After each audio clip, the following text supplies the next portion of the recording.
प्रश्न यह है कि अक्सर देखने को मिलता है कि अच्छे लोग, पुण्यात्मा लोग, भक्त लोग दुखी पाए जाते हैं, जबकि पापी व्यक्ति सुखी होते हैं। कभी कभी समझ में नहीं आता कि ऐसा क्यों होता। क्या ईश्वर की अदालत गलत निर्णय देती है?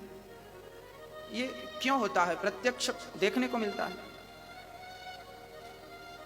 इसके पीछे कारण है। एक गुरु जी के 2 शिष्य थे। दोनों शिष्य बहुत पढ़े लिखे थे, समझदार थे। एक शिष्य की आदत जरा गंदी हो गई थी और एक शिष्य तो रोज सत्संग करता था। जहां कथा हो जाए दौड़कर पहुंच जाता, कथा भी सुनता, कीर्तन भी करता और मस्ती से अपना भगवत प्रेम बढ़ाता। एक तो सत्संग करता और दूसरा शिष्य जो था वो वैश्या के घर जाता था। वैश्या मुजरा करती थी ना, उसे बहुत अच्छा लगता था। जब वो नाचती थी, बहुत सुंदर थी ना वो वैश्या, उसे देखने के लिए लोगों की भीड़ लग जाती थी। आपने भी देखा होगा, आज भी गांव में कथा भागवत सुनाने, अभी हम कथा सुनाने गए थे बिहार में, तो वहां लोगों ने बताया कि महाराज जी कथा में इतनी भीड़ नहीं है, इन गांव वालों को पता बस चल जाए कि कोई नाचने वाली आई है तो सबसे ज्यादा बूढ़ों की भीड़ लगती है। ये बूढ़े लोग ना पता नहीं क्या देखना चाहते हैं।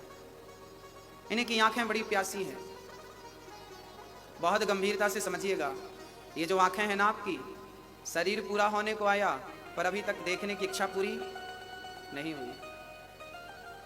आज भी मुजरा देखने का मन कर रहा है, आज भी नाचने वाली को देखने का मन कर रहा है, आज भी सुंदरता पर मन लट्टू है। एक सुंदर स्त्री गुजर रही थी, किसी ने कहा वाह कितनी सुंदर है। हमने कहा पागल, तू इसकी सुंदरता के पीछे पड़ा है, अभी तूने सुंदरता देखी कहाँ है।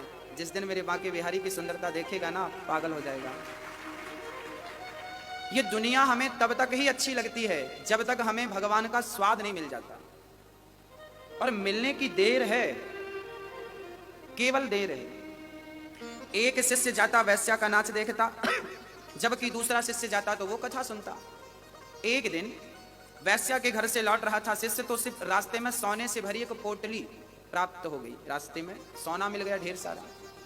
और ये सत्संग करने वाला जब अपने घर गया तो रास्ते में इसके पांव में एक लोहे की कील लग गई, और वो कील ऐसी लगी कि उसके पांव को फाड़ती हुई, हड्डी में चुभती हुई आर पार हो गई पांव में, पंजे में। अब वो लंगड़ाता हुआ गुरु जी के पास गया। गुरु जी, भगवान का न्याय कैसा है? मैं सत्संग करने जाता था तो मुझे कील लग गई, और वो वैश्या का मुजरा देखता था तो उसे सोना मिल गया। ये भगवान का निर्णय कैसा है?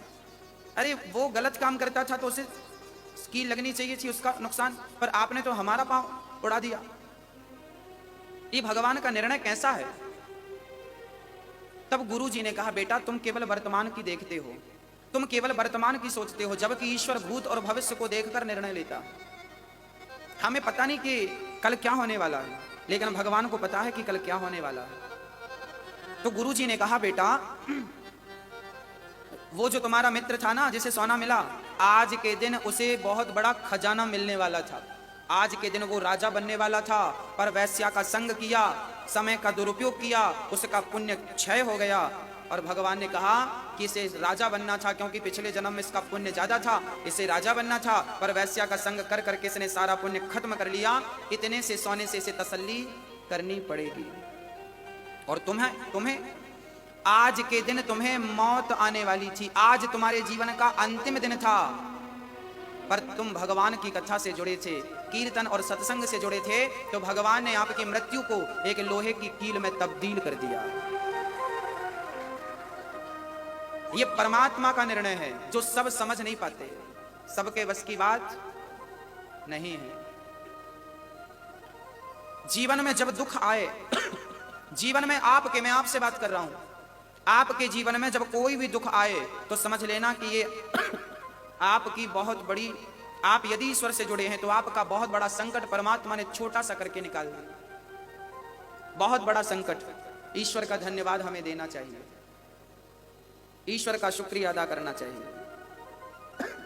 कुछ भी हो सकता है, इसलिए हर व्यक्ति नेगेटिव ना सोचे, पॉजिटिव सोचे, सकारात्मक सोच रखे। जब आप अच्छा सोचते हैं तो आप अच्छे बनते हैं, आप नकारात्मक सोचते हैं आप बुरे बनते हैं।